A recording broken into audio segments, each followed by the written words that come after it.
नमस्कार, मैं हूं संजय शर्मा। आप देख रहे हैं 4PM news network. Bharatiya Janata party में सब कुछ उल्टा पुल्टा चल रहा है। उत्तर प्रदेश में आपस में सिर फुटबॉल खत्म होने का नाम नहीं ले रही। नेता एक दूसरे की लैग पुलिंग में लगे हैं और भारतीय जनता पार्टी के राष्ट्रीय संगठन मंत्री BL संतोष सबका टेम्परेचर चेक करने के लिए पार्टी के दफ्तर में मौजूद हैं। साथ में है प्रभारी राधा मोहन सिंह। एक एक मंत्रियों को बुलाया जा रहा है, क्षेत्रीय संगठन के लोगों को बुलाया जा रहा है और ये जानने की कोशिश की जा रही है कि चूक कहाँ हुई। भारतीय जनता पार्टी बहुत बड़ी पार्टी है, दुनिया की सबसे बड़ी पार्टी होने का दावा करती है। देश के सबसे बड़े राज्य में भाजपा के नेता अगर एक मत नहीं है, एक जगह नहीं है, तो जाहिर है चिंता उस समय बढ़ जाती है जब 6 महीने बाद चुनाव हो। तो आज जब राष्ट्रीय संगठन मंत्री पार्टी के दफ्तर में एक एक नेता को बुला रहे थे, चेक कर रहे थे, बात कर रहे थे, संवाद कर रहे थे, उस बीच में एक बड़ी घटना घटती है कि स्वतंत्र देव सिंह गायब हो जाते हैं। मतलब दफ्तर आते ही नहीं है। सुबह 9 बजे अगर किसी को पता हो कि राष्ट्रीय संगठन मंत्री BL संतोष ऐसा व्यक्ति, BL संतोष संघ से बीजेपी में आए हैं और बहुत खाँटी व्यक्ति हैं, संगठन के प्रति बड़े समर्पित व्यक्ति हैं, कड़क व्यक्ति हैं और किसी की हैसियत नहीं है जो BL संतोष की अनदेखी कर दे इस दौर में। तो ऐसे में स्वतंत्र देव सिंह सुबह नहीं आते हैं पार्टी के दफ्तर में। मेरे मंत्रियों का, विधायकों का आना जाना लगा रहता है। एक एक करके आधे घंटे बैठते हैं और स्वतंत्र देव सिंह गायब होते हैं। 5 घंटे बाद स्वतंत्र देव पार्टी दफ्तर पहुंचते हैं। तब तक पार्टी में हड़कंप मचा रहता है कि आखिर स्वतंत्र देव को क्या हो गया, कहाँ चले गए। तो यह क्या माना जाए कि मुख्यमंत्री योगी आदित्यनाथ के कड़े तेवरों के बाद अब स्वतंत्र देव सिंह ने भी मैसेज दे दिया है कि अगर उनके पद पर कोई आंच आई तो वे भी थोड़ा नाराज हो सकते हैं। केशव मौर्य अलग नाराज हैं, मुख्यमंत्री अलग नाराज हैं और अब स्वतंत्र देव ने भी 5 घंटे पार्टी के दफ्तर न आकर ये संदेश दे दिया कि वह भी थोड़ा नाराज हो सकते हैं, नाराज होने का हक है।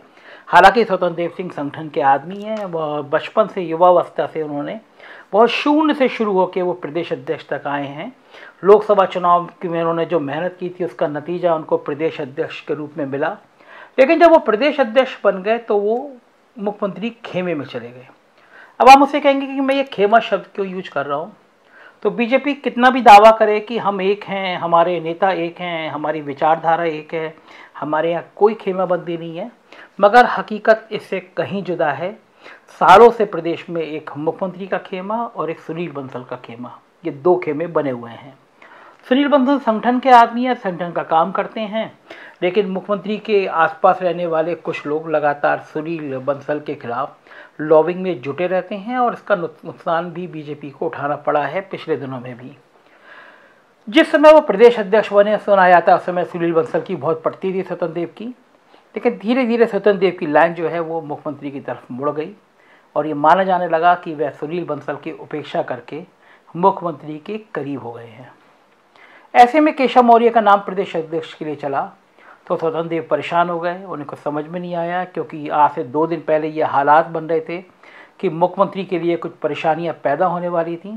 तो उस दौर में स्वतंत्र देव के लिए भी ये परेशानी भरा दौर था कि अगर मुख्यमंत्री को कुछ होता है मतलब मुख्यमंत्री की हैसियत कुछ कम होती है तो उनकी भी हैसियत कम होगी, और अगर वो प्रदेश अध्यक्ष से हटाए जाएंगे तो उनका क्या भविष्य होगा।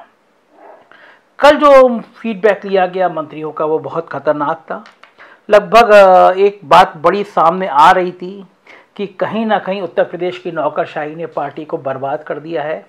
सभी का दर्द था कि हमारी कोई हैसियत नहीं बची है, हम कुछ करा पाने की स्थिति में नहीं हैं, हम अपने कार्यकर्ताओं का मान सम्मान नहीं बचा पा रहे हैं, लगातार खराब संदेश आ रहे हैं। और कई लोगों ने ये फीडबैक दिया कि पंचायत चुनाव हारने की मुख्य वजह भी ये थी कि पार्टी संगठन में, सरकार में नेताओं की, विधायकों की, मंत्रियों की चल नहीं रही थी, उनकी बात सुनी नहीं जा रही थी। तो जाहिर है कि अगर संगठन में कार्यकर्ता नाराज होंगे तो गाज प्रदेश अध्यक्ष पे गिरेगी। पंचायत चुनाव में जो सरकार की फजीहत हुई उससे स्वतंत्र देव की चिंता बढ़ना लाजमी थी।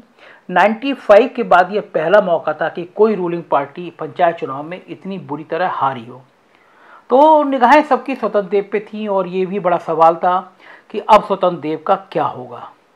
तो कल शाम तक स्वतंत्र देव थोड़े चहकते हुए तो नजर आ रहे थे, मगर आज वो 5 घंटे क्यों नहीं आए इसका जवाब देने को कोई तैयार नहीं है।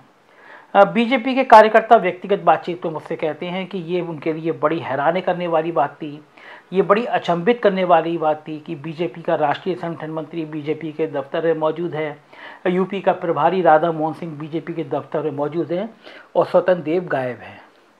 ये बीजेपी के प्रदेश अध्यक्ष का 5 घंटे गायब होना एक बहुत बड़ी राजनीतिक संदेश है, एक बहुत बड़ा राजनीतिक संदेश है। जो इसको पढ़ना चाहे, जो उसको समझना चाहे।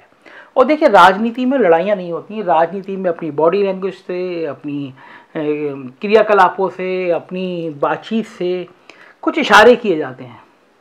आज स्वतंत्र देव ने 5 घंटे गायब रह के इशारा कर दिया कि अगर कुछ दाएं बाएं होता है तो वे सहज नहीं रहेंगे। अब 6 महीने बाद उत्तर प्रदेश में चुनाव है। चुनाव तो 10 महीने बाद है, लेकिन मैं 6 महीने इसलिए कह रहा हूँ कि 6 महीने बाद अधिसूचना जारी हो जाएगी।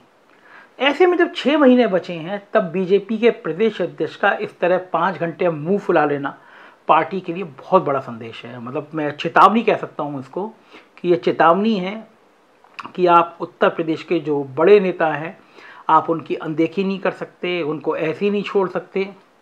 और जब आज 5 घंटे तक स्वतंत्र देव गायब थे, तो पूरी पार्टी के अंदर ये कानाफूसी चल रही थी कि क्या वह मुख्यमंत्री के साथ मिलकर कोई बड़ा फैसला ले सकते हैं।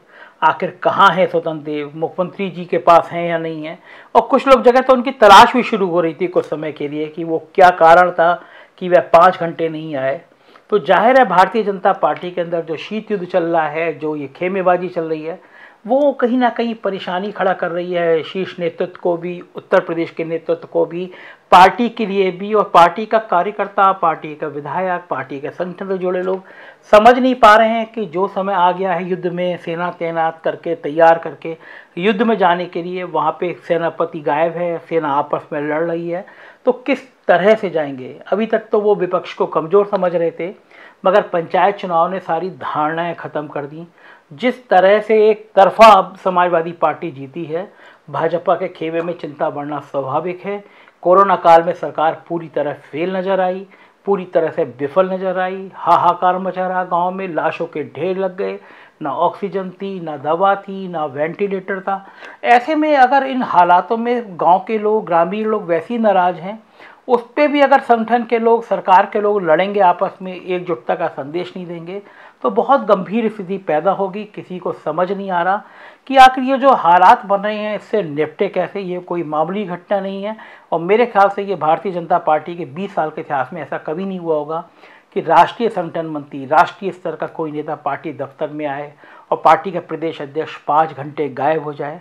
तो एक कई सारी अनसुलझी पहेलियां इस समय बीजेपी के सामने आ रही हैं। ये चुनौतियां सामने आ रही हैं। भाजपा को समझ नहीं आ रहा कि आखिर क्या हो गया। प्रचंड बहुमत के साथ सरकार जो बना आई थी बीजेपी सत्ता में, उसको अब लग रहा है कि मेरे साथ, हमारे साथ क्या हो गया, क्या कारण है कि आपस में ये हाल मारपीट और गुस्सा और ये तकरार और ये मान मनोबल, ये सब कहाँ से आ गया। मतलब बीजेपी ने सोचा नहीं था कि ये सब भी आएगा, लेकिन लोकतंत्र में यही होता है।